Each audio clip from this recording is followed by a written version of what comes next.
Hello and welcome to the GK academy channel. আমার নাম সর্বজিৎ এবং জিকে একাডেমি চ্যানেলে আমি তোমাদের সকলকে স্বাগত জানাই। Indian economy by Ramesh Singh. Indian economy Ramesh Singh এর লেখা এই বইটাকে আমি সামারি করছিলাম এবং এখান থেকে WBCS পরীক্ষার জন্য তোমাদেরকে আমি ইকোনমিক্স পড়াচ্ছিলাম, যেখানে ইকোনমিক্সের কয়েকটা চ্যাপ্টার আমরা কমপ্লিট করে এসেছি। আগের দিন জিডিপি, জিএনপি, ন্যাশনাল ইনকাম এই জিনিসগুলো আমরা বুঝে এসেছি। আজকে নতুন একটা টপিক শুরু করব। তার আগে তোমরা যারা এই চ্যানেলের যে টেলিগ্রাম হ্যান্ডেলগুলো রয়েছে সেখানে তোমরা যদি না জয়েন হয়ে থাকো অবশ্যই জয়েন হয়ে যাও। টেলিগ্রাম চ্যানেল রয়েছে যেখানে তোমরা পিডিএফ পেয়ে যাবে, ক্লাসের নোটিফিকেশান পেয়ে যাবে। তো অবশ্যই এখানে জয়েন হয়ে যাও। যদি তোমাদের কাছে টেলিগ্রাম থাকে তাহলে অবশ্যই এখানে জয়েন হয়ে যাও। আর যদি তোমরা ফেসবুক থেকে ক্লাসের নোটিফিকেশান পেতে চাও তাহলেও এই চ্যানেলের ফেসবুক পেজ রয়েছে, সেখানেও তোমরা জয়েন হতে পারো। আর যদি কোনো মেসেজ করার থাকে বা কিছু জানার থাকে তোমরা এই গ্রুপে মেসেজ করতে পারো। এটা টেলিগ্রাম একটা গ্রুপ, যেখানে তোমরা মেসেজ করলে আমি যত তাড়াতাড়ি সম্ভব তোমাদের মেসেজের রিপ্লাই দেওয়ার চেষ্টা করব। এই চ্যানেলের প্লেলিস্টে চলে গেলে তোমরা আমার বানানো সমস্ত ভিডিও পরপর সাজানো অবস্থায় দেখতে পাবে। তো অবশ্যই প্লেলিস্টে যাও, যে সাবজেক্টটা তোমাদের দরকার সেই সাবজেক্টগুলো তোমরা পড়তে পারবে, যেগুলো আমি পড়াচ্ছি সেইগুলোর ওপরে অবশ্যই। তো তোমরা অবশ্যই প্লেলিস্টে গিয়ে চেক করো কোন প্লেলিস্টটা তোমাদের জন্য প্রয়োজনীয়। কোশ্চেন অ্যান্সার আমি শুক্র, শনি, রবি এই 3 দিন রাত্রি 9টা থেকে কোশ্চেন অ্যান্সার লাইভ ক্লাস নিচ্ছি। তো তোমরা যদি জয়েন হতে ইচ্ছুক হও অবশ্যই জয়েন থেকো। সেখানে লাইভ তোমরা ইন্টারাক্ট করতে পারবে, কোশ্চেন অ্যান্সারের কোশ্চেনের রিপ্লাই দিতে পারবে, তোমরা অ্যান্সার করতে পারবে। তো অবশ্যই তোমরা জয়েন হও। আমরা হিস্ট্রি এবং জিওগ্রাফির ওপরে কোশ্চেন অ্যান্সার করছি। এছাড়াও খুব তাড়াতাড়ি আমরা পলিটির ওপরেও কোশ্চেন অ্যান্সার শুরু করব। তো অবশ্যই জয়েন হবে শুক্র, শনি, রবিবার রাত্রি 9টা থেকে। তোমরা যারা নতুন দেখছো তারা প্লিজ সাবস্ক্রাইব করে নাও। যদি আমার এই কাজগুলো ভালো লাগে, তোমাদের মনে হয় যে আমি তোমাদের প্রপার এটা দিতে পারছি, সাপোর্ট করতে পারছি, তাহলে তোমরাও আমাকে সাপোর্ট করো। আমাকে সাবস্ক্রাইব করে নাও এই চ্যানেলটা এবং পাশে দেওয়া বেল আইকনটা টিপে দাও, যাতে নতুন ভিডিওর নোটিফিকেশন তোমাদের কাছে ইউটিউব থেকেও চলে যায়। তো প্লিজ তোমরা সাবস্ক্রাইব করে নাও। তো চলো শুরু করা যাক আজকের টপিক। আজকে আমরা যে টপিকটা শুরু করব সেটা খুব ইম্পর্টেন্ট একটা টপিক, সেটা হচ্ছে ইনফ্লেশন। বাংলা করলে যেটাকে বলা হয় মুদ্রাস্ফীতি। এই সম্পর্কে আমরা জানবো এবং পুরোটা আজকে হবে না, মেন অনেকটা বড় একটা টপিক, তার বেশ কিছুটা আজকে কভার করে দেবো। বাকি যেটা থাকবে পরের দিনের ভিডিওতে কমপ্লিট হয়ে যাবে। তো ইনফ্লেশন বা মুদ্রাস্ফীতি কি? আমাদের কাছে যদি এই কোশ্চেনটা করা হয়, বেসিক অ্যান্সার আমরা এইটা দিতে পারবো, inflation is just price rise. অর্থাৎ ইনফ্লেশন হচ্ছে জিনিসের দাম বেড়ে যাওয়া। যখনই কোনো জিনিসের দাম বেড়ে যায় আমরা খুব এই টার্মটা শুনতে পাই যে ইনফ্লেশন, মুদ্রাস্ফীতির কারণে এটা বাড়ছে। তো এই মুদ্রাস্ফীতি অ্যাকচুয়ালি কি, কেন হয়, কত ধরনের হয়, এইগুলো সম্পর্কে আমাদের জানতে হবে। For a layman, inflation is just a price rise. It becomes a matter of everyday discussion if the price of daily or weekly item start raising. আমরা যে জিনিসগুলো ব্যবহার করি, নিত্য প্রয়োজনীয় জিনিসের ওপরেই এটা বেশি এফেক্ট করে, কারণ আমরা সেটাকে রেগুলারলি কিনি।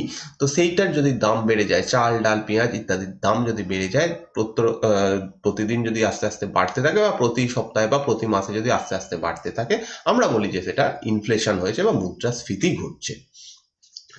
Whatever impact it might be having on other areas of economy, inflation might take an ugly turn and lead a political crisis.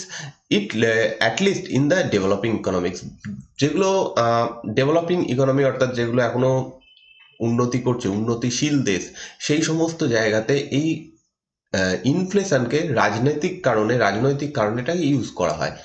এক পার্টি অপর পার্টিকে, অপোনেন্ট পার্টি কি করে, ইনফ্লেশনের উপর দেখায় যে তারা মুদ্রাস্ফীতি ঘটছে কিন্তু সরকার কোনো কাজ করছে না। এইরকম করে মেনলি এটা ইউজ করা হয় এই কারণে, এবং আমরা সেই জন্যই বেশিরভাগ ক্ষেত্রে এই ইনফ্লেশন টার্মটা শুনে আসি বা আমরা শুনে থাকি। কিন্তু অ্যাকচুয়ালি ইনফ্লেশনের একটা গভীর অর্থ রয়েছে এবং ইনফ্লেশন বিভিন্ন কারণে হয়, এবং এটা শুধুমাত্র একটা পলিটিক্যাল কারণ নয়, তার পেছনে অনেকগুলো ব্যাপার রয়েছে।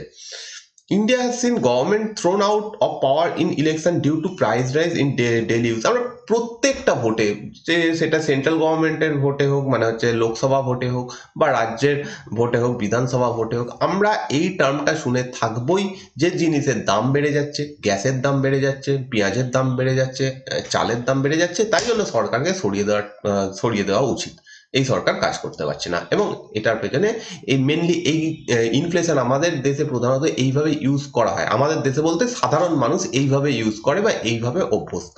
কিন্তু অ্যাকচুয়ালি ইনফ্লেশন কি, ইনফ্লেশন কেন হয়, সেটা সম্পর্কে জানতে গেলে তোমাদের ইনফ্লেশনের ডেফিনেশন জানতে হবে। ইনফ্লেশন কাকে বলে, তার অরিজিনাল ডেফিনেশন ইকোনমিস্টরা কি দিচ্ছেন। Inflation is the measure of the rate of increase in the price of goods and service. Simple ব্যাপার, যদি ইনফ্লেশন হচ্ছে জিনিসের দাম বৃদ্ধি পাওয়াকে আমরা ইনফ্লেশন বলি। However, when the general level of price is falling over a period of time, this is deflation. দুটো term জানতে হবে, মেন টার্মটা কিন্তু ইনফ্লেশন নয়, ইকোনমিস্টদের কাছে মেন টার্মটা হচ্ছে ডিফ্লেশন। ডিফ্লেশন মানে জিনিসের দাম কমে যাওয়া, ঠিক তার উল্টো জিনিস হচ্ছে ইনফ্লেশন। তো when the general level of price is falling over a period of time, this is deflation, সেটাকে ডিফ্লেশন বলা হয়, বা বাংলায় হবে, বাংলাটা এক্স্যাক্টলি আমার মনে পড়ছে না, মুদ্রা হ্রাস এরকম কিছু হতে পারে। তো যখন কোনো জিনিসের দাম কমে যেতে শুরু করে তখন সেটাকে আমরা বলি ডিফ্লেশন। ঠিক তার উল্টো সিচুয়েশন হচ্ছে ইনফ্লেশন, অর্থাৎ যখন জিনিসের দাম বৃদ্ধি পেতে থাকে, উত্তর বৃদ্ধি পেতে থাকে, সেটাকে আমরা বলবো inflation. It is also known as deflation, অর্থাৎ ইনফ্লেশনের আবার বিপরীত হচ্ছে ডিফ্লেশন। সেম জিনিস, ডিসইনফ্লেশন, সরি, আরেকবার বলছি, it is also known as disinflation, অর্থাৎ ইনফ্লেশনের বিপরীত কাজ হচ্ছে ডিসইনফ্লেশন, আর ডিসইনফ্লেশন মানেই হচ্ছে ডিফ্লেশন, অর্থাৎ ডিফ্লেশন যে টার্মটা সেটারই আরেকটা টার্ম হচ্ছে ডিসইনফ্লেশন। এই জিনিসটা আমাদেরকে মনে রাখতে হবে। তো সিম্পল ওভারঅল একটা জিনিস আমরা মনে রাখতে পারি যে জিনিসের দাম যখন বেড়ে যাবে তখন আমরা তাকে ইনফ্লেশন বলবো, যখন সেটা কমে যাবে সেটাকে আমরা ডিফ্লেশন বা ডিসইনফ্লেশন বলবো। ব্যাস এই অবধি মনে রাখলেই হবে। The rate of inflation is measured on the basis of price indices, which are two kinds: wholesale price index and consumer price index. Wholesale price index বা WPI আর consumer price index বা CPI।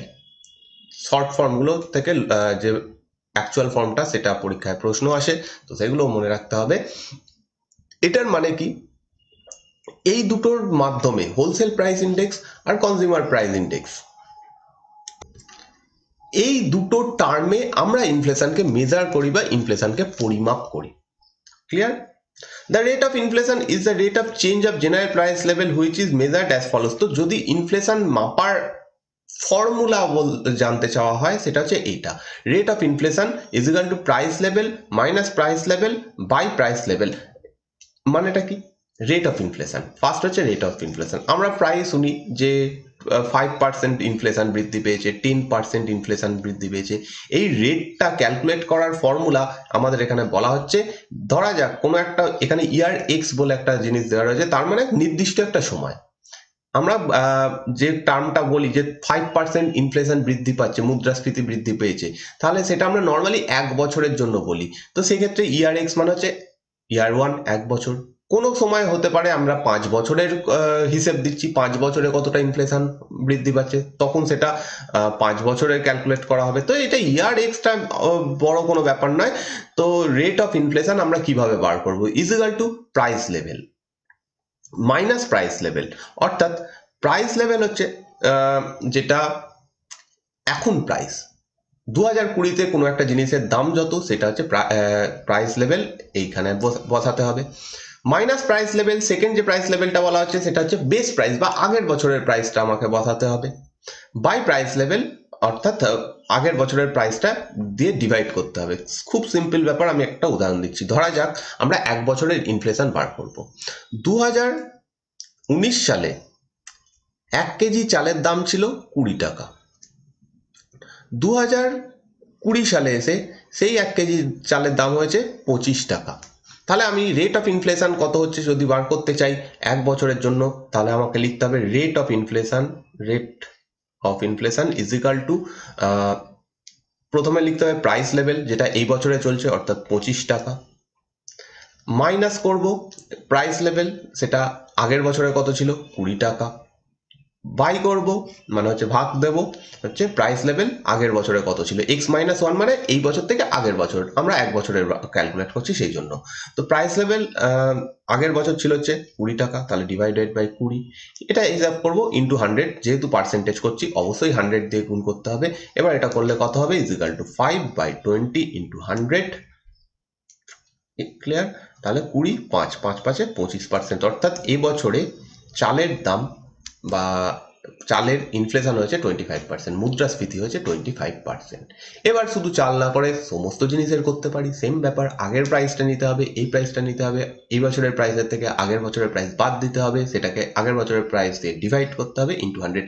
তো তোমাকে এই ফর্মুলাটা মনে রাখতে হবে, পরীক্ষায় ডাইরেক্ট এই ফর্মুলাটা, এরকম ফর্মুলা 4টে দিয়ে দেবে, দিয়ে বলবে যে ইনফ্লেশন মাপার সঠিক ফর্মুলা কোনটা, সেটা তোমাদেরকে চুজ করতে হবে। নেক্সট, এবার হচ্ছে ওয়াই ইনফ্লেশন অকার, কেন ইনফ্লেশন হয়। Economists have been giving different explanations throughout the 19th and 20th century for the occurrence of inflation. বিভিন্ন নিয়ম মানে বিভিন্ন পদ্ধতি বা বিভিন্ন কারণ দেখিয়ে এসছেন ইকোনমিস্টরা, তাদের মধ্যে দুটো মানে মেন যে ভাগটা সেটা দুটো করা যায়, মানে দুটো জিনিসকে আমরা বলতে পারি, দুটো পদ্ধতিকে বলতে পারি, এই কারণে ইনফ্লেশন হয়। ক্লিয়ার? এবার প্রথমে 70-এর দশকে একরকম কথা বলা হয়েছে, আবার পরে আধুনিক ইকোনমিস্টরা আর এক রকমের কথা বলছেন, কিন্তু সিস্টেম সেই দুটোই। একটা হচ্ছে ডিম্যান্ড পুল ইনফ্লেশন, সেকেন্ড হচ্ছে কস্ট পুশ ইনফ্লেশন। তো এই দুটো কি, ডিম্যান্ড পুল আর কস্ট পুশ, এই দুটো হচ্ছে ইনফ্লেশন বা মুদ্রাস্ফীতি হওয়ার কারণ। ক্লিয়ার? ইনফ্লেশন বা মুদ্রাস্ফীতি হওয়ার কারণ হচ্ছে দুটো, একটা হচ্ছে ডিম্যান্ড পুল আর একটা হচ্ছে কস্ট পুশ। নামের মধ্যে থেকে কিছু জিনিস আমরা বুঝতে পারছি। ডিম্যান্ড পুল অর্থাৎ কোনো কারণে যদি কোনো জিনিসের ডিম্যান্ড বেড়ে যায়, তার ফলে যে ইনফ্লেশন হবে সেটা হচ্ছে ডিম্যান্ড পুল ইনফ্লেশন। যদি কোনো কারণে জিনিসের দাম বেড়ে যায়, কস্ট বেড়ে যায়, তাহলে যে ইনফ্লেশন হবে সেটাকে বলা হবে কস্ট পুশ ইনফ্লেশন। এবার এই ডিম্যান্ড পুল ইনফ্লেশন আর কস্ট পুশ ইনফ্লেশন, এই দুটোর দুরকম সময়ে দুরকম ডেফিনেশন দেওয়া হয়েছে। প্রথমটা আমরা দেখব 1970-এর দশকে, 70-এর দশকে কি দেওয়া হয়েছে, আর 1970-এর পরবর্তী সময় বা আধুনিক সময় কি বলা হয়েছে, সেই দুটো আলাদা আলাদা করে জানতে হবে। ফার্স্ট হচ্ছে demand pool inflation. A mismatch between demand and supply pulls up prices. এই একটা লাইন মনে রাখলেই পুরো ব্যাপারটা মনে থেকে যাবে। A mismatch between demand and supply pulls up the prices. অর্থাৎ বাজারে ধরা যাক কোনো একটা বস্তু এক্স, তার ব্যাপক চাহিদা রয়েছে। ক্লিয়ার? প্রচুর চাহিদা রয়েছে, চাহিদারই ইংরেজি হচ্ছে ডিম্যান্ড। যদি তার ডিম্যান্ড বেশি হয়, ইকোনমিক্সের নিয়ম অনুযায়ী সব সময় ডিম্যান্ড বৃদ্ধি হলে, চাহিদা বৃদ্ধি হলে, যদি তার প্রপার যোগান না থাকে, তাহলে তার সেই জিনিসটার দাম বেশি হয়ে যাবে। এক্স জিনিসটার প্রচুর চাহিদা রয়েছে, কিন্তু এক্স জিনিসটা তত বেশি উৎপাদন হয় না। এবার যাদের কাছে বেশি টাকা রয়েছে তারা আগে আগে গিয়ে এই এক্স জিনিসটা আগে আগে কিনতে চাইবে। আর আমি যদি একজন দোকানদার হই, আমি যদি দেখি নর্মালি এই এক্স জিনিসটার দাম 100 টাকা, কিন্তু মার্কেটে এর সাপ্লাই নেই, কারণ এক্স জিনিসটা কারখানায় যতটা তৈরি হচ্ছে ততটা নয়, ততটাই যথেষ্ট নয়, তাহলে আমি কি করব, আমি এই জিনিসটার দাম বাড়িয়ে দেবো। 100 টাকার বদলে আমি 120 টাকা দাম চার্জ করব এটার। আর যাদের কাছে টাকা রয়েছে তারা দেখবে যে আমার এই এক্স জিনিসটা দরকার, সে তখন 120 টাকাতেই কিনবে। ঠিক আছে? এইভাবে যদি ইনফ্লেশন হয় তাহলে হয়ে যাবে ডিম্যান্ড পুল ইনফ্লেশন। খুব সিম্পল উদাহরণ একটা হচ্ছে চাল, রাইস।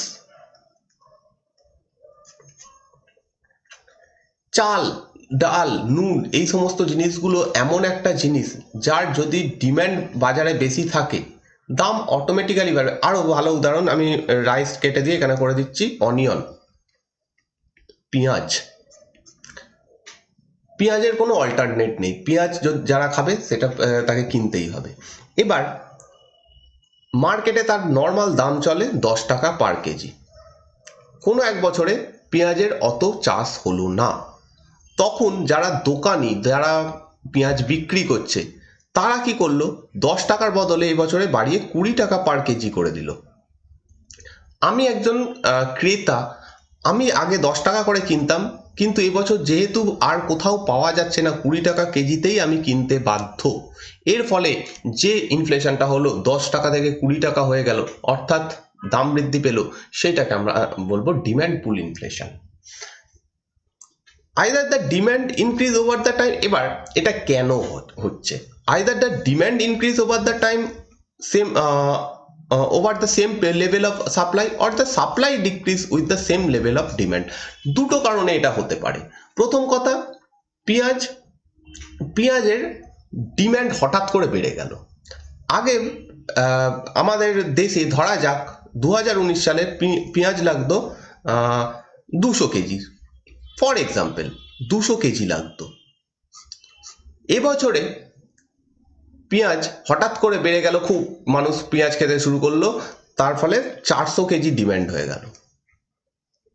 এবার এই 400 কেজির সাপ্লাই নেই, কারণ উৎপাদন 200 কেজিই হচ্ছে। 2019-এ যদি 200 কেজি উৎপন্ন হয়, 2020-তেও তাই হচ্ছে, কারণ চাষিরা জানে এই 200 কেজি বিক্রি হবে। কিন্তু এবছর যে হঠাৎ করে বেড়ে যাবে ডিম্যান্ড, সেটা কেউ ভাবতে পারেনি।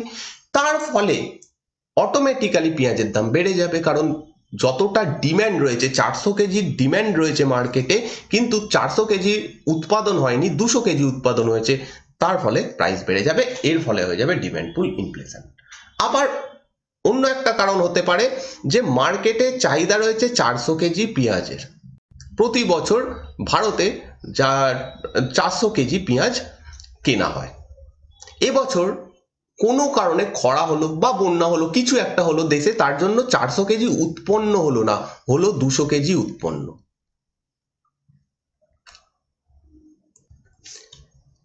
2019-এ মানুষ 400 কেজি পেঁয়াজ কিনেছে, 2020-তে বন্যার কারণে বা কোনো বিশেষ কোনো কারণে উৎপন্ন হলো না 400 কেজি, হলো 200 কেজি উৎপন্ন।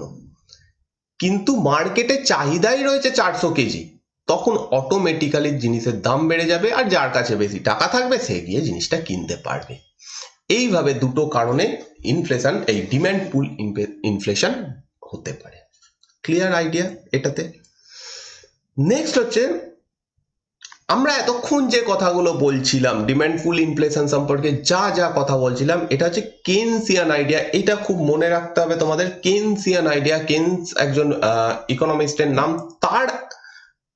তিনি এবং তার মতবাদ যারা ফলো করতেন তাদেরকে বলা হয় কেনসিয়ান, এবং তাদের যে আইডিয়া তাকে বলা হয় কেনসিয়ান আইডিয়া। সেই আইডিয়া অনুযায়ী এই ইনফ্লেশনের ডেফিনেশন, ডিম্যান্ড পুল ইনফ্লেশনের ডেফিনেশন এইভাবে দেওয়া হয়েছে। The Keynesian school suggests cut of spending as the way of tackling excess demand, mainly by increasing tax and reducing government expenditure. এবার ইনফ্লেশন হয়েছে, সেটাকে কমাতে হবে। কেনসিয়ান আইডিয়া অনুযায়ী, কেনসের তত্ত্ব অনুযায়ী কিভাবে এই ইনফ্লেশনটাকে মোকাবিলা করা যাবে, সেটা হচ্ছে স্পেন্ডিং কেটে দিতে হবে, অর্থাৎ মানুষের হাত থেকে টাকা কেড়ে নিতে হবে বা টাকা নিয়ে নিতে হবে, যার ফলে কি হবে, সে গিয়ে এক্সট্রা ডিম্যান্ড তৈরি করতে পারবে না। যদি মানুষের হাতে টাকাই না থাকে, সে কি করবে, পেঁয়াজ ছেড়ে, মানে পেঁয়াজ ছাড়া খাওয়ার চেষ্টা করবে, যতটা পারবে কম খাওয়ার চেষ্টা করবে, তার ফলে অটোমেটিক্যালি ডিম্যান্ড কমে যাবে। এটা হচ্ছে আইডিয়া। এবার টাকা কেড়ে নেবে মানে এই নয় যে গভর্নমেন্ট এসে সবার হাত মানি ব্যাগ থেকে টাকা কেড়ে নেবে, এরকম নয়। অনেক রকম পদ্ধতি রয়েছে, যার জন্য তোমাদেরকে আরবিআই পড়তে হবে। এবার আরবিআইটা না পড়লে এই জিনিসটা ঠিকঠাক বোঝা যাবে না। আমি এর পরের চ্যাপ্টারই আরবিআই শুরু করব, যাতে দুটো রিলেট করা যায়। ওকে, তো স্পেন্ডিং কাটতে হবে। এবার কি করে কাটতে পারে, জাস্ট কয়েকটা আমি উদাহরণ দিচ্ছি। ধরা যাক ট্যাক্সের পরিমাণ বাড়িয়ে দেওয়া হলো। ধরা যাক গভর্নমেন্ট ইনকাম ট্যাক্সের পরিমাণ বাড়িয়ে দিল। তার ফলে কি হবে, আগে কোনো একজন ব্যক্তি 1000 টাকা ইনকাম করে, তাকে এখানে দেখা যাচ্ছে না, কোনো একজন ব্যক্তি 1000 টাকা ইনকাম করে আগে 10 টাকা ট্যাক্স দিত। অতএব আচ্ছা, 100 টাকা ইনকাম করে সে 10 টাকা ট্যাক্স দিত সরকারকে, তার হাতে থাকতো 90 টাকা। সেই 90 টাকার জিনিস কিন্তু এবছরও তার ইনকাম রয়েছে 100 টাকা, কিন্তু তার ট্যাক্স হিসাবে দিতে হয়েছে 20 টাকা। ক্লিয়ার? তার ফলে তার কাছে থেকে যাচ্ছে 80 টাকা। অতএব তার কাছ থেকে টাকা তার হাত থেকে কমে যাচ্ছে। এবার যখনই তার হাত থেকে টাকা কমে যাচ্ছে, তখন সে চেষ্টা করবে কোনো জিনিস থেকে কোনো জিনিস কম ব্যবহার করে কিছুটা টাকা বাঁচানোর।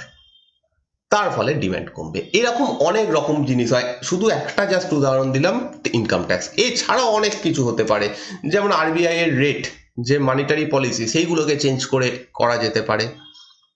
বা ধরা যাক, আর একটা উদাহরণ দিচ্ছি এখানে, গভর্নমেন্ট সাবসিডি দেয়, ঠিক আছে, সাবসিডির পরিমাণ কমিয়ে দিল।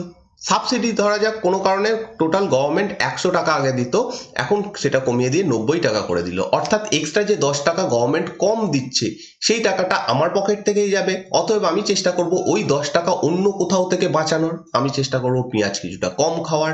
তার ফলে কি হবে? ইনফ্লেশন কমবে। এটা হচ্ছে কেনসিয়ান আইডিয়া। আশা করছি এটা তোমরা বুঝতে পারলে। অনেকক্ষণ ধরে এটা দিয়ে কথা হলো। এবার হচ্ছে cost push inflation. An increase in factor input cost pushing up price। অর্থাৎ এই ক্ষেত্রে আর ডিম্যান্ডের কারণে, ডিম্যান্ড বেড়ে গেছে বলে ইনফ্লেশন বৃদ্ধি পাচ্ছে না। এবার জিনিসের দাম, মানে জিনিস তৈরি করার দামই বেড়ে গেছে, তার ফলেই জিনিসটার দাম বেড়ে গেছে। অর্থাৎ ওয়েজেস, র মেটেরিয়াল, এইগুলোর দাম বেড়ে গেছে, তার ফলে জিনিসের দাম বেড়ে গেছে। অর্থাৎ কোনো একটা জিনিসের দাম, কোনো একটা টেবিলের দাম ধরলাম ছিল আগে 100 টাকা। ওকে, 2019 সালে এটার দাম ছিল হচ্ছে 100 টাকা, একটা টেবিলের দাম। 2020 সালে এসে হলো কি, সমস্ত খরচ বেড়ে গেছে, মাইনে বেশি দিতে হচ্ছে, ওয়েজেস বেশি দিতে হচ্ছে, স্যালারি বেশি দিতে হচ্ছে, যে টেবিল বানায় তাকে, কাঠের দাম বেড়ে গেছে ধরলাম, সেই কারণে সে বাধ্য হলো জিনিসের দামটা বাড়িয়ে দিতে। 100 থেকে সে করে দিল 120 টাকা এই টেবিলটার দাম, সেম টেবিলের দাম। তাহলে কি বলবো আমরা? এটা ইনফ্লেশন হলো, 20 টাকা ইনফ্লেশন হয়েছে। এটার কারণ হচ্ছে ফ্যাক্টর ইনপুট কস্টেই বৃদ্ধি পেয়েছে। আমরা আগের দিন ফ্যাক্টর কস্টের কথা পড়ে এসেছি। ফ্যাক্টর কস্টগুলো আশা করছি তোমাদের মনে রয়েছে। কি ফ্যাক্টর কস্ট কাকে বলা হয়? উৎপাদন করতে যে খরচগুলো, সেগুলোকে ফ্যাক্টর কস্ট বলা হয়। তো সেইগুলো যদি বেড়ে যায়, অটোমেটিক্যালি জিনিসের দাম বেড়ে যাবে। এটা একটা স্বাভাবিক ঘটনা। তো এইভাবে হতে পারে। The price raise which is the result of increase in the production cost is cost push inflation। তো অর্থাৎ এই ক্ষেত্রে প্রোডাকশন কস্টই বেড়ে যাচ্ছে। আমাকে আগে একটা ফোন কিনতে যত টাকা খরচ করতে হচ্ছিল, এবছরে তার থেকে বেশি টাকা সেম ফোনের জন্য দিতে হচ্ছে। এর কারণ, আগে এটা তৈরি করতে একজন কোম্পানিকে, লেটস সে স্যামসাং কোম্পানি, স্যামসাংকে যত টাকা খরচ করতে হচ্ছিল, এই বছরে সেইটা তৈরি করতে বেশি টাকা খরচ করতে হচ্ছে। সেই কারণে স্যামসাং কোম্পানি এই মোবাইলটার দাম বাড়িয়ে দিয়েছে। সেই দামটা সে কোথা থেকে তুলবে? আমাদের পকেট থেকেই তুলবে। সেই কারণে আমাদেরকে এক্সট্রা দাম দিতে হচ্ছে। এইটা হচ্ছে কস্ট পুশ ইনফ্লেশন। ক্লিয়ার? এবার আসছি আমরা পোস্ট 1970 কেনসিয়ান আইডিয়া অনুযায়ী। এটা আমরা দেখলাম। এবার হচ্ছে মডার্ন, বর্তমানে কি বলা হচ্ছে? সেম সিস্টেম, সেম নাম, ডিমান্ড পুল আর কস্ট পুশ, শুধু তার ডেফিনেশনটা চেঞ্জ করে দেওয়া হয়েছে, সেখানে নতুন কথা বলা হচ্ছে। তো সেই জিনিসটাই এবার আমাদেরকে একটু জেনে নিতে হবে। আপনাদের raise of monetaristic school of economics, এটাও একটা বলতে পারো আইডিয়া, নতুন মতবাদ। সেখানে বলা হচ্ছে যে ডিম্যান্ড পুল আর কস্ট পুশ, এই দুটোই হচ্ছে excessive creation of money in the economy. অর্থাৎ ডিম্যান্ড পুল এবং কস্ট পুশ এর জন্যই ইনফ্লেশন হচ্ছে, ঠিক আছে, কিন্তু যে কারণটা আগে দেখানো হয়েছিল সেইটা সঠিক নয়। এই দুটো মানে হচ্ছে ডিম্যান্ড পুল আর কস্ট পুশ, এই দুটোই হচ্ছে এক্সেসিভ মানি মার্কেটে চলে আসার কারণে। অর্থাৎ মানুষের হাতে অত্যাধিক অর্থ চলে এসছে, তার ফলে জিনিসের দাম বেড়ে যাচ্ছে। মানুষের হাতে, মানুষ যদি আগে, কোনো একজন ব্যক্তি যদি আগে 100 টাকা ইনকাম করতো, সে যদি এখন 1000 টাকা ইনকাম করে, তাহলে সে যে কোনো জিনিসের বেশি দাম দিতে প্রস্তুত আছে। 100 থেকে তার ইনকাম 1000 হয়েছে। তো যেহেতু তার পকেটে বেশি টাকা রয়েছে, সেই কারণে সেই জিনিসগুলোর দাম, বাজারের জিনিসগুলোর দাম বৃদ্ধি পাচ্ছে। এইটা হচ্ছে এই নতুন আইডিয়া অনুযায়ী ইনফ্লেশনের কারণ। তো সেখানে যেটা ডিমান্ড পুল ইনফ্লেশনের ক্ষেত্রে বলা হচ্ছে, for the monetaristic a demand pull inflation is creation of extra purchasing power of the consumer over the same level of production. এই আইডিয়া অনুযায়ী বলা হচ্ছে যে ডিমান্ড পুল ইনফ্লেশন এই কারণেই হয় যখন মানুষের পারচেসিং পাওয়ার বেড়ে যায়। আমার কাছে আগে ইনকাম ছিল না, আমি একটা চাকরি পেলাম, তার ফলে আমি এখন ইনকাম করছি, আমার পকেটে টাকা রয়েছে, তখন আমার পারচেসিং পাওয়ার বেড়ে যাবে। কারোর কাছে কারোর ইনকাম ছিল 1,000 টাকা মাসে, তার ইনকাম এখন হয়ে গেছে 5,000 টাকা, তার পারচেসিং পাওয়ার বৃদ্ধি পেল। আগে ছিল 1,000 টাকা, এখন হয়েছে 5,000 টাকায়, এক্সট্রা সে 4,000 টাকার জিনিস কিনতে পারবে। তার ফলে তার পারচেসিং পাওয়ার বৃদ্ধি পাবে। তো পারচেসিং পাওয়ার জিনিসটা বুঝলাম। এবার হচ্ছে পারচেসিং পাওয়ার মানুষের বৃদ্ধি পেয়েছে কিন্তু প্রোডাকশন একই রয়েছে। যদি এই রকম কন্ডিশন হয় তার ফলে ইনফ্লেশন হবে। মানুষ ধরলাম যে 1,000 টাকা ইনকাম ছিল, সেখানে 5,000 টাকা ইনকাম হয়েছে, কিন্তু জিনিসের প্রোডাকশন একই রয়েছে। অর্থাৎ জিনিসটা আগে 100টা জিনিস তৈরি হতো, এখনো 100টা জিনিসই তৈরি হচ্ছে। অতএব এই ব্যক্তিটার কাছে, এ ব্যক্তির কাছে এখন এক্সট্রা 4,000 টাকা রয়েছে। সে গিয়ে মার্কেটে যাবে, মার্কেটে গিয়ে জিনিসটা চাইবে, জিনিসটার ডিমান্ড হবে। দোকানদার দেখছে যে মানুষের কেনার ক্ষমতা রয়েছে, তার হাতে টাকা বেশি রয়েছে, আমি আর জিনিসটা দাম আগে ছিল যেটা সেইটা রাখবো না, তার থেকে বাড়িয়ে দেবো। লেট সে আগে জিনিসটার দাম ছিল প্রত্যেকটা 500 টাকা করে, 500 রুপিস করে। সে কি করলো, জিনিসটার দাম বাড়িয়ে করে দিল 550 টাকা। কারণ মানুষের হাতে এখন এক্সট্রা 4,000 টাকা রয়েছে, সে সেটা কিনতে পারবে, সে সেই টাকাটা দিতে ইচ্ছুক জিনিসটার জন্য। তো সেই কারণে জিনিসের দাম বৃদ্ধি পেয়ে গেল। এর ফলে যেটা হলো সেটা হচ্ছে ডিমান্ড পুল ইনফ্লেশন। অর্থাৎ মানুষের পারচেসিং পাওয়ার, মানুষের কেনার ক্ষমতা বৃদ্ধি পেল, কিন্তু প্রোডাকশন বা উৎপাদন সেম রয়েছে, প্রোডাকশন বাড়েনি। এই ক্ষেত্রে যেটা হবে সেটা হচ্ছে ডিমান্ড পুল ইনফ্লেশন। তো এইটাই বর্তমানের থিওরি অনুযায়ী এটাকেই মানা হয়। অন্যদিকে কস্ট পুশ ইনফ্লেশন, এখানেও সেম অর্থেরই ভূমিকা রয়েছে। এখানে বলা হচ্ছে কি যে মানুষের হাতে এক্সট্রা মানি এসে গেছে। কিভাবে এসে গেছে? হয় গভর্নমেন্ট বেশি করে এড করছে,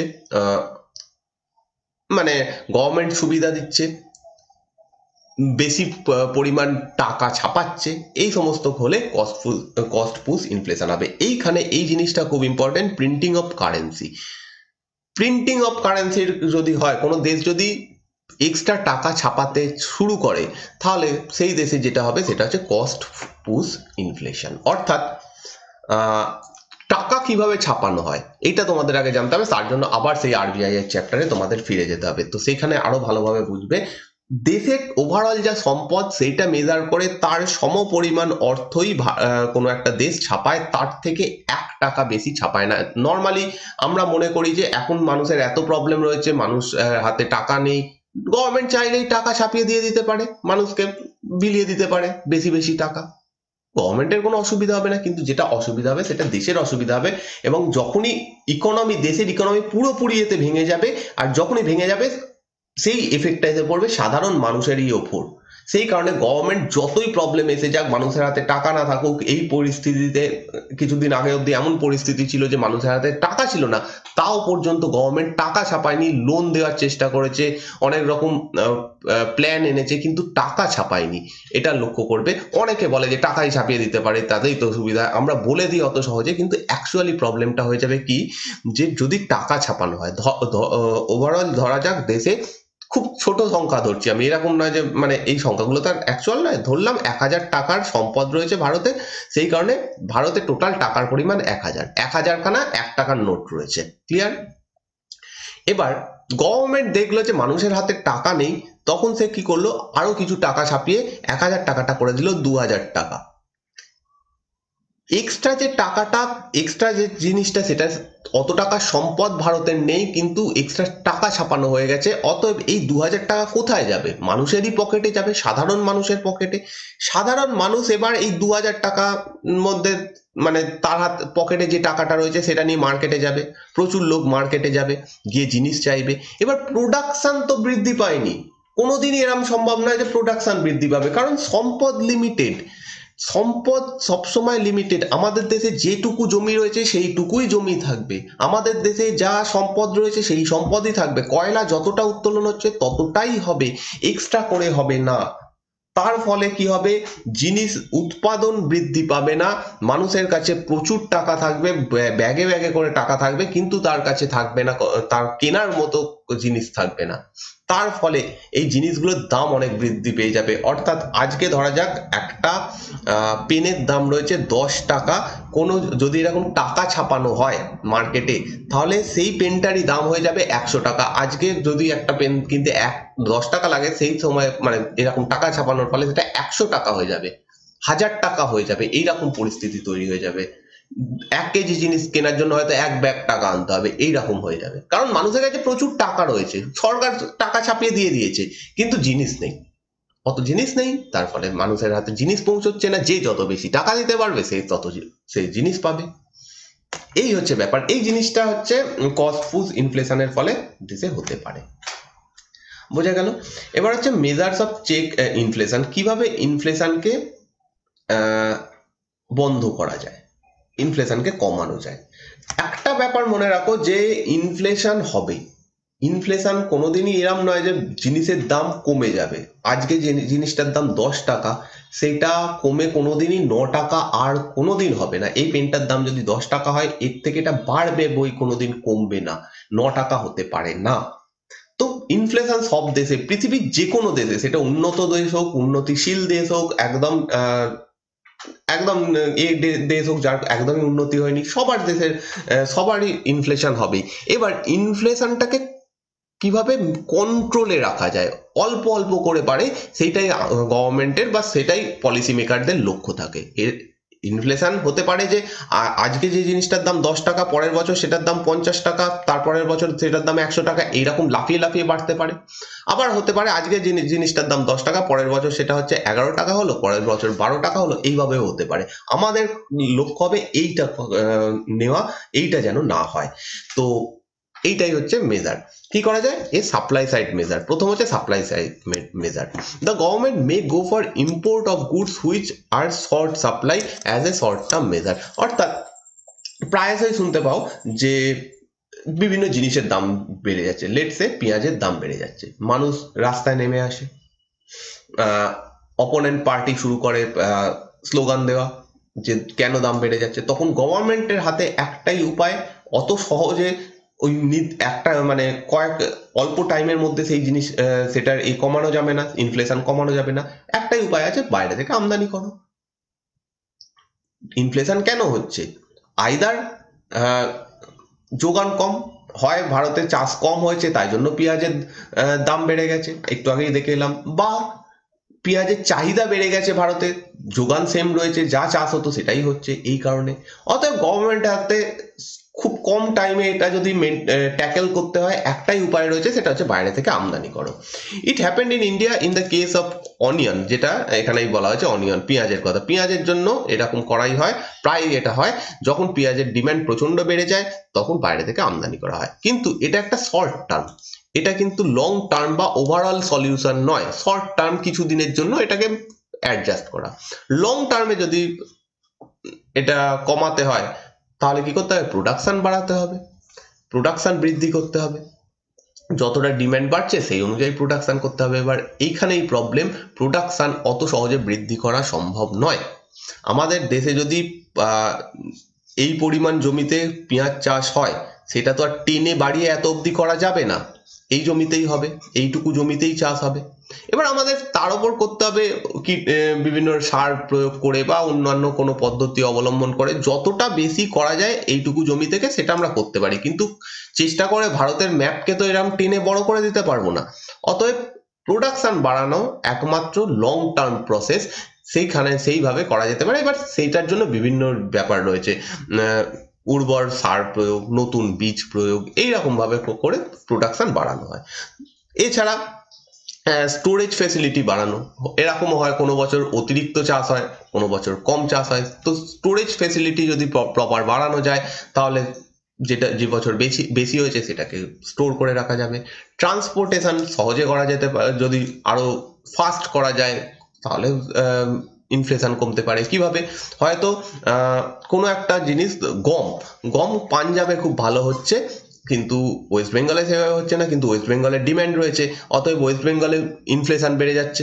তো পাঞ্জাব থেকে যদি ওয়েস্ট বেঙ্গলের যাতায়াতের যে ট্রান্সপোর্টেশন সেটা সহজে করা যায় তাহলে ইনফ্লেশন কমানো যেতে পারে। তো এই রকম ভাবে করে আমরা লং টার্মে ইনফ্লেশন কমাতে পারি। কমানো মানে এই নয় যে 10 টাকার জিনিসটাকে কমিয়ে 9 টাকা, 8 টাকা, 7 টাকা করে কমাবো, যেটা সরকারে আসার জন্য বিপক্ষ সবসময় দাবি করে যে এই আগের বছরে আমাদের সময় 10 টাকা ছিল, এবছর কেন 15 টাকা হলো। এটা হবে, কিন্তু 15 টাকা না হয়ে সেটাকে কিভাবে 12 টাকা করা যায় সেটাই লক্ষ্য। কোনোদিনই 10 টাকাকে কমিয়ে 9 টাকা কমানো কোনোদিন সম্ভব নয়, কোনোদিনই এটা হবে না, সে যেই এসে যাক, কোনো দেশেই এটা হয় না। নেক্সট হচ্ছে as a cost side measure. এটা তো গেল আমাদের সাপ্লাই সাইড, অর্থাৎ সাপ্লাই বৃদ্ধি করে কিভাবে ইনফ্লেশন কমাতে পারি, কিভাবে উৎপাদন বাড়িয়ে দিয়ে, সাপ্লাই বাড়িয়ে দিয়ে ইনফ্লেশন কমাতে পারি। এবার হচ্ছে কস্ট সাইড, অর্থাৎ কস্ট, প্রোডাকশন করতে যতটা কস্ট লাগে সেইটাকে কমিয়ে কিভাবে ইনফ্লেশনকে কন্ট্রোল করতে পারি। আমরা কস্টের ক্ষেত্রে দেখেছিলাম কস্ট পুশ ইনফ্লেশন কিভাবে হয়, সেটার ক্ষেত্রে বলা হচ্ছে যে government may try to cool down the price by cutting down the production cost of goods, showing price raise with the help of tax breaks, cuts the excise and the custom duties। এইভাবে সে government চাইলে inflation কমাতে পারে। অর্থাৎ কোনো কারণে গমের দাম বৃদ্ধি পাচ্ছে, গভর্নমেন্ট দেখলো গমের দাম বৃদ্ধি পাচ্ছে, আমাদের কিছুভাবে সেটাকে কমাতে হবে, অতএব সে কি করলো, গম বিক্রি করার জন্য, গম এক্সপোর্ট করার জন্য যে এক্সাইজ ডিউটি বা যেগুলো দিতে হয় সেটা সে কমিয়ে নিল, তার ফলে গমের দাম কমে যাবে। ক্লিয়ার? এভাবে ইনফ্লেশন কন্ট্রোল করা যেতে পারে। বা প্রোডাকশন করতে যে খরচ হয়, যে বীজ কিনতে যে দামটা লাগে, সার কিনতে যে দামটা লাগে, সেটা কমিয়ে দিল গভর্নমেন্ট, সেটার থেকে ট্যাক্স কমিয়ে নিল, তাহলে সেই সারের দাম কমে যাবে, বীজের দাম কমে যাবে, তার ফলে ইনফ্লেশন কমে যাবে। কারণ সারের দামটা কোত্থেকে আসবে? একজন চাষি যে সারটা প্রয়োগ করছে সেইটার দামটা একজন কনজিউমারের কাছ থেকেই সে তোলে। সেই যে টোটাল যে চাষ করছে তার যে খরচ হচ্ছে সেই হিসাবে সে 1 কেজি গম, 1 কেজি চাল এইসবের দাম নির্ধারণ করে। তো সেইগুলোর দাম কমিয়ে দিয়ে গভর্নমেন্ট ইনফ্লেশন নিয়ন্ত্রণ করে। কিন্তু এটা একটা শর্ট টার্ম মেজার, এটা শর্ট টার্ম, এবছর বৃদ্ধি পাচ্ছে তাহলে আমি এবছর এটা কমালাম, কিন্তু লং টার্মে আমাদের দেখতে হবে কিভাবে কমানো যেতে পারে। লং টার্মে বেটার প্রোডাকশন প্রসেস, প্রোডাকশনের যে প্রসেসটা আমাদেরকে প্রপার করতে হবে, যে যাত্রাপথে যেন নষ্ট না হয় বা উৎপাদন যেন ভালোভাবে হয়, দাম একটা নির্দিষ্ট থাকে, তো এইরকম একটা ব্যাপার আমাদের করতে হবে। টেকনোলজি ইনোভেশন করতে হবে, তার ফলে ইনফ্লেশন কমতে পারে। তো এইগুলো হচ্ছে এক একটা ব্যাপার। ক্লিয়ার? আর গভর্নমেন্ট কি করতে পারে? টাইটার মানিটারি পলিসি নিয়ে আসতে পারে। মানিটারি পলিসি হচ্ছে আরবিআই এর মাধ্যমে করা হয়, যেগুলো তোমরা repo rate, reverse repo rate, bank rate এইগুলো জানো, সেইগুলো হচ্ছে মানিটারি পলিসির মধ্যে পড়ে। তো মানিটারি পলিসি কমিয়ে বাড়িয়ে গভর্নমেন্ট চাইলে ইনফ্লেশনকে কমাতে বাড়াতে পারে। সেটা কিভাবে হয় সেটা আমরা আরবিআই এর চ্যাপ্টারে দেখব। ওকে, এটা এখানে আর আমি কিছু বলছি না, কারণ গুলিয়ে যাবে, যখন আরবিআই এর চ্যাপ্টার দেখবো তখন সেটা বলে দেবো। Again, this measure does not work if the price raise is taken place in term of everyday use like salt, onion, wheat। কোনটার কথা বলা হচ্ছে? এই মানিটারি পলিসি।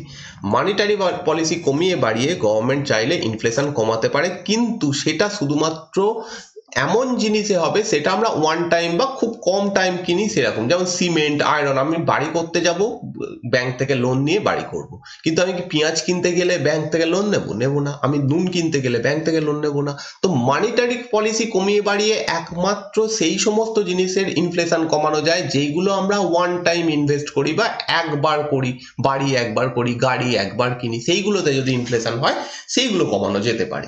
কিন্তু নিত্য প্রয়োজনীয় জিনিস এইভাবে ব্যাংক রেট কমিয়ে করা যায় না। এবার হচ্ছে টাইপস অফ ইনফ্লেশন, কত ধরনের ইনফ্লেশন হয়। ডাইরেক্ট চলে যাচ্ছি, নামগুলো প্রথমে তোমাদের জানতে হবে। ফার্স্ট হচ্ছে লো ইনফ্লেশন। বিভিন্ন ধরনের ইনফ্লেশন হয়। ফার্স্ট সেটার ধরন হচ্ছে low inflation. Such inflation is slow and the predictable line.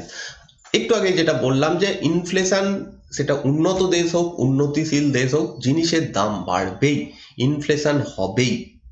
এরম নয় যে জিনিসের দাম কমতে থাকবে, নিত্য নিত্য জিনিসের দাম। হ্যাঁ, সেটা হতে পারে কোন জিনিসে, এমন জিনিস যেগুলো অবসোলেট হয়ে যাচ্ছে, অর্থাৎ রেডিও। এক সময় ছিল রেডিও হয়তো প্রচুর দামি ছিল, এখন আস্তে আস্তে সেটার দাম কমে যাচ্ছে, কমে গেছে। এক সময় মোবাইল ফোন প্রচুর দামি ছিল, আস্তে আস্তে আজকে আমরা খুবই কম দামে ভালো ভালো মোবাইল ফোন পাচ্ছি, কারণ সেটা আস্তে আস্তে এমন প্রোডাকশন, মানে এমন একটা ব্যাপার হচ্ছে, বুঝতেই পারছো যে সেটার দাম কমানো সম্ভব হচ্ছে। কিন্তু নর্মালি জিনিসের দাম কমে না, জিনিসের দাম বাড়বেই। এবার এই যে নর্মাল বৃদ্ধিটা, সেটাকেই লো ইনফ্লেশন বলা হয়। জাস্ট এটাই মনে রাখো যে যদি এই নর্মাল বৃদ্ধিটা হয় সেটাকে লো ইনফ্লেশন বলা হয়। Low inflation take place in a longer period, এটা অনেক দিন ধরে হয়, 5 বছরে 2 টাকা দাম বাড়লো, 3 টাকা দাম বাড়লো, ওকে, এইটাকে আমরা বলবো low inflation. And the range is increase is usually a single digit, অর্থাৎ একটা সংখ্যাতেই বাড়বে, অর্থাৎ 1% বাড়লো, 2% বাড়লো, আপ টু 9% বাড়লো।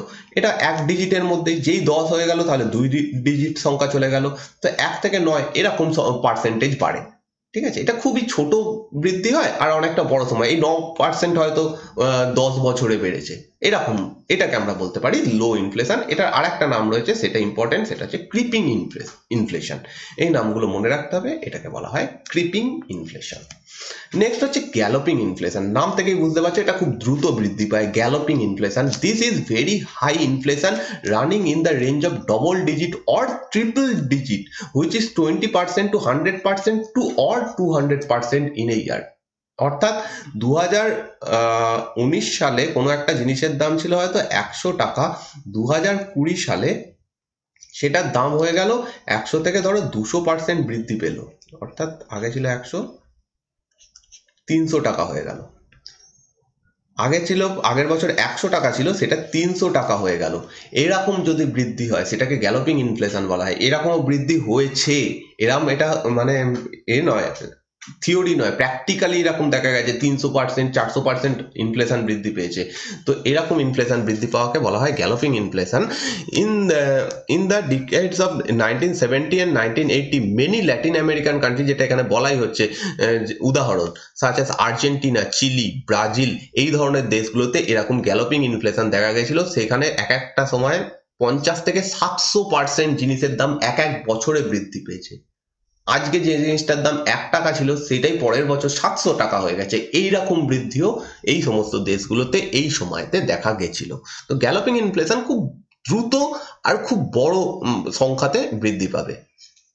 এটারও কিছু নাম রয়েছে, যেমন hoping inflation, jumping inflation, running or runway inflation. এগুলো সেম গ্যালোপিং ইনফ্লেশনের বিভিন্ন নাম, বিভিন্নভাবে ইউজ করা হয়।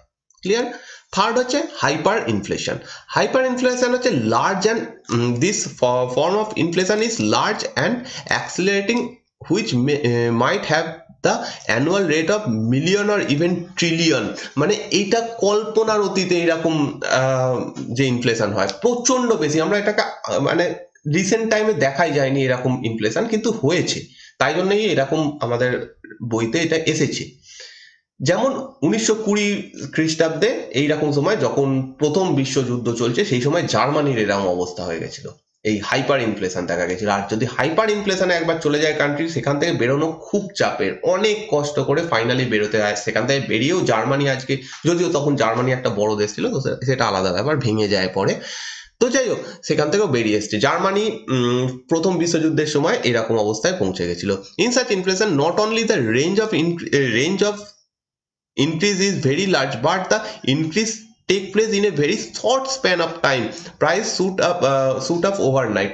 আগেরটাতে তো তাড়াতাড়ি হয়, গ্যালোপিং ইনফ্লেশনের ক্ষেত্রেও দেখলাম যে খুব বড় সংখ্যাতেই বৃদ্ধি পাচ্ছে, বড় পার্সেন্টেজে, প্লাস এক বছরের মধ্যে খুব কম টাইমে হচ্ছে। কিন্তু তার থেকেও কম টাইমে যখন প্রচুর পার্সেন্টেজ বৃদ্ধি পেয়ে যায় দাম, তখন থেকে হাইপার ইনফ্লেশন বলা হয়। অর্থাৎ আজকে ধরো রাত্রে কোনো একটা জিনিসের দাম ছিল 1 টাকা, কালকে সকালে উঠে তুমি বাজারে গেলে সেই জিনিসটারই দাম হয়ে গেল 1000 টাকা, পরের দিন গেলে দেখলে সেই জিনিসটার দাম হয়ে গেল 10,000 টাকা। এরকম করে যদি বৃদ্ধি পায় তাহলে বুঝবে সেই সময় হাইপার ইনফ্লেশন এসছে।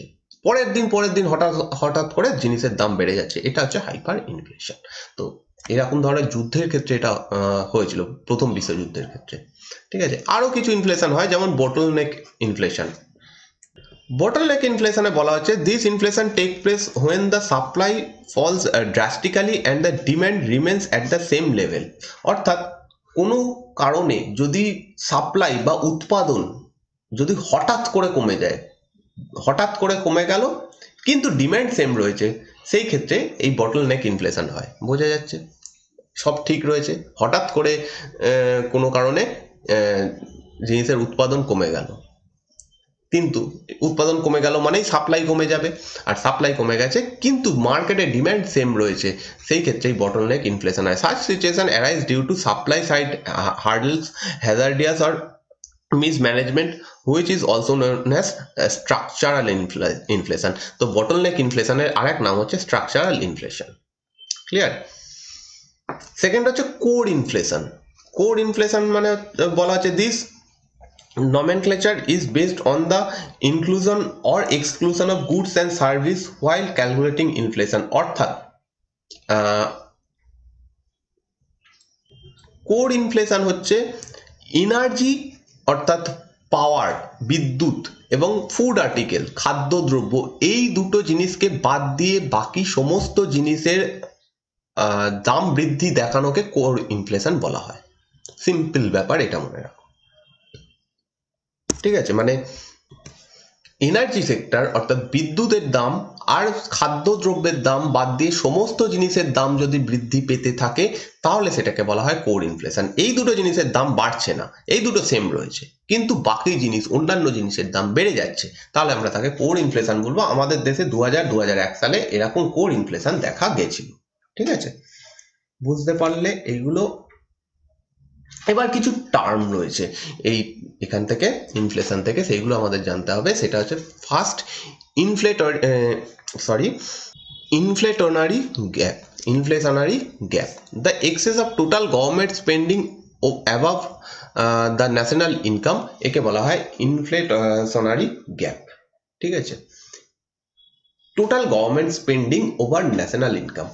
আমাদের দেশে ন্যাশনাল ইনকাম কিভাবে ক্যালকুলেট করা হয় বা ন্যাশনাল ইনকাম কি সেটা আমরা জেনে এসেছি আগে। ওকে, ন্যাশনাল ইনকামের থেকে যদি গভর্নমেন্ট স্পেন্ডিং বৃদ্ধি পায় বা বেশি হয়, সেই দুটোকে বাদ দিলে যে জিনিসটা পড়ে থাকে সেটাকে বলা হয় ইনফ্লেশনারি গ্যাপ। এটারই আর একটা নাম হচ্ছে ফিসক্যাল ডিফিসিট। এই টার্মগুলো মনে রাখতে থাকো, কারণ এইগুলো ভবিষ্যতে কাজে লাগবে বা এই সময় এই টার্ম থেকে ডাইরেক্ট প্রশ্ন করে দেওয়া হয়। তো এটাকে বলা হচ্ছে ফিসক্যাল ডিফিসিট, বা এটাকে সে আর একটা টার্মে বলা হয় ইনফ্লেশনারি গ্যাপ। ঠিক তারপরে যে টার্মটা রয়েছে সেটা হচ্ছে deflationary gap, the shortfall of total spending of government. অর্থাৎ ফিসক্যাল সারপ্লাস, ফিসক্যাল ডিফিসিটের উল্টো যে ব্যাপারটা সেটা হচ্ছে ফিসক্যাল সারপ্লাস, আর এটারই আর একটা নাম হচ্ছে ডিফ্লেশনারি গ্যাপ। আগেরটা ছিল ন্যাশনাল ইনকামের থেকে গভর্নমেন্ট স্পেন্ডিং বেশি হলে সেটাকে বলা হবে, এইটা হচ্ছে ন্যাশনাল ইনকামের থেকে গভর্নমেন্ট স্পেন্ডিং, গভর্নমেন্টের খরচ যদি কম হয় তাহলে এটাকে বলা হয় ডিফ্লেশনারি গ্যাপ। ইনফ্লেশন অ্যাকাউন্টিং বলতে কি বোঝানো হয়? A term popular in the area of corporate profit accounting. এটা একটা মেনলি অ্যাকাউন্টিং, একটা গণনা করার পদ্ধতি। Due to inflation the profit of firms or companies gets overstated. When a firm calculates its profit after adjusting the effect of current level of inflation, this process is known as inflation accounting. অর্থাৎ সবসময় কোনো একটা farm, কোনো একটা organisation সে কি করবে, তো এখন তার যে প্রফিট সেইটা ক্যালকুলেট করবে অবশ্যই ইনফ্লেশনকে বাদ দিয়ে, ইনফ্লেশনকে অ্যাডজাস্ট করে। সেই পদ্ধতিটাকে বলা হয় ইনফ্লেশন অ্যাকাউন্টিং। নেক্সট হচ্ছে ফিলিপস কার্ভ। এটা ভেরি ভেরি ইম্পর্টেন্ট একটা term. It is a graphic curve which advocates a relationship between inflation and unemployment in an economy. Inflation এবং তার সঙ্গে মুদ্রাস্ফীতির সঙ্গে আনএমপ্লয়মেন্টের যদি রিলেশন দেখানো হয় কোনো একটা কার্ভের মাধ্যমে, সেই কার্ভটারই নাম হচ্ছে ফিলিপস কার্ভ।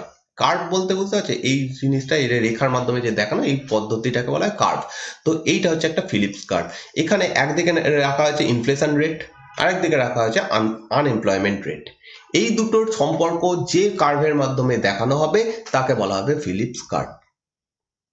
এখানে এই কার্ভ অনুযায়ী as per the curve there is a trade off between inflation and unemployment which is an inverse relationship between them. অর্থাৎ ইনফ্লেশন এবং আনএমপ্লয়মেন্টের মধ্যে সবসময় একটা ব্যস্তানুপাতিক সম্পর্ক হবে। ইনফ্লেশন যদি বৃদ্ধি পায়, আনএমপ্লয়মেন্ট তাহলে কমবে। ইনফ্লেশন যদি কমে তাহলে আনএমপ্লয়মেন্ট রেট বৃদ্ধি পায়। এটাই বলা হচ্ছে the curve suggest that lower the inflation, inflation যদি কম হয়, হায়ার দ্য আনএমপ্লয়মেন্ট, অর্থাৎ আনএমপ্লয়মেন্ট বেশি হবে। ইনফ্লেশন যদি কম হয়, আনএমপ্লয়মেন্ট বেশি হবে। আর যদি ইনফ্লেশন বৃদ্ধি পায় তাহলে আনএমপ্লয়মেন্ট রেট কমে যাবে। ঠিক আছে, এখানে এই কার্ভটা দেখলে ভালো করে বুঝতে পারবে, কার্ভেই বোঝানো হয়েছে। দেখো, ধরো যখন 8% ইনফ্লেশন ছিল, আচ্ছা 8টা বাদ দিলাম, ধরো যখন 7% ইনফ্লেশন রেট ছিল তখন আনএমপ্লয়মেন্ট রেট হচ্ছে 3%। এখানে হচ্ছে কার্ভের মুখটা রয়েছে, 3% হচ্ছে আনএমপ্লয়মেন্ট রেট। যখন 5% ইনফ্লেশন রেট আমার কোনো একটা দেশে, তখন সরি এটা এখানে দেখানো হয়েছে, এটাও বাদ, হ্যাঁ এগুলো সব বাদ, প্রথম থেকে বলছি। যখন 5% ইনফ্লেশন রেট চলছে তখন আনএমপ্লয়মেন্ট রেট 3%। যখন ইনফ্লেশন রেট কমে গেল, 2% হয়ে গেল, তখন আনএমপ্লয়মেন্ট রেট বেড়ে গিয়ে হয়ে যাচ্ছে 6%। অর্থাৎ ইনফ্লেশন যত কমবে, আনএমপ্লয়মেন্ট তত বাড়বে। আর এইখানে এই দুটোকে লিঙ্ক করলে একটা রেখা পাবো, এটাই হচ্ছে ফিলিপস কার্ভ। এই যে রেখাটা দেখা যাচ্ছে সেটাই হচ্ছে ফিলিপস কার্ভ। ক্লিয়ার? এবার হচ্ছে reflation. Reflation is a situation often deliberately brought by the government to reduce unemployment and increase demand by going for higher level of economic growth. প্রত্যেকটা দেশ চায় তার ইকোনমিক বৃদ্ধি হোক, ইকোনমিক গ্রোথ হোক। সেই কারণে যদি ডিম্যান্ড বাড়ানো হয়, অটোমেটিক্যালি আনএমপ্লয়মেন্ট কমে যাবে। সেইটাকে বলা হয় রিফ্লেকশন।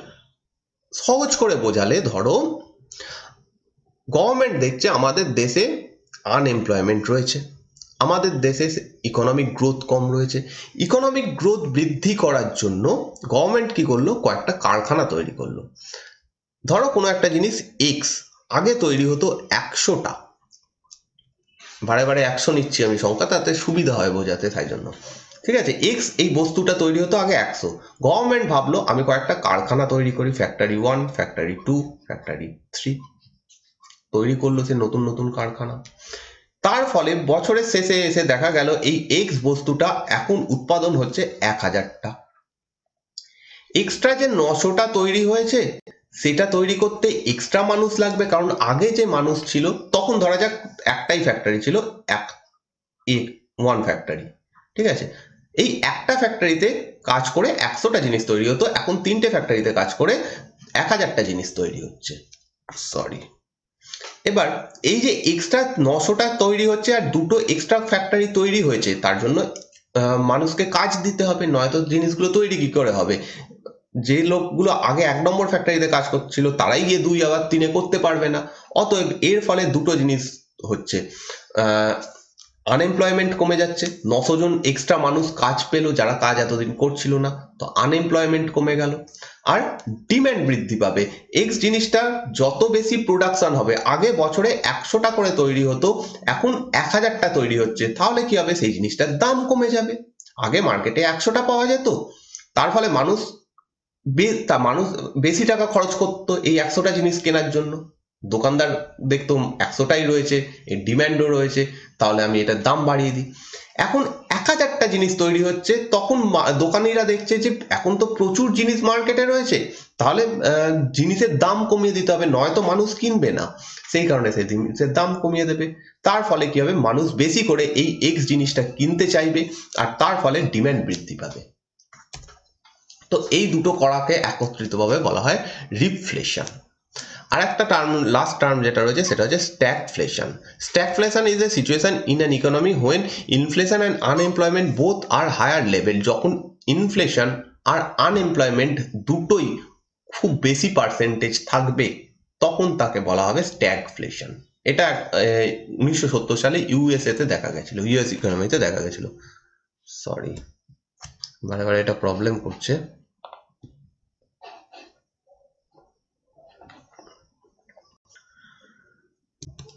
নর্মালি আমরা ফিলিপস কার্ভের ক্ষেত্রে কি দেখে এলাম, যে আনএমপ্লয়মেন্ট যদি কম হয় তাহলে ইনফ্লেশন বেশি হবে, আর উল্টো কাজটা হয়, বা ইনফ্লেশন কম হলে ইনফ্লেশন কম হলে আনএমপ্লয়মেন্ট বেশি হবে, আর ইনফ্লেশন বেশি হলে আনএমপ্লয়মেন্ট রেট কম হবে। এটা নর্মালি ফিলিপস কার্ভ আমাদের বলে আসে। কিন্তু যদি এর উল্টো সিচুয়েশন আমরা দেখতে পাই, অর্থাৎ যদি ইনফ্লেশনও বৃদ্ধি পাচ্ছে, আনএমপ্লয়মেন্টও বেশি রয়েছে, দুটোর পার্সেন্টেজই বেশি রয়েছে, সেই সময়কে সেই যে অবস্থা সেটাকে বলা হয় স্ট্যাগফ্লেশন।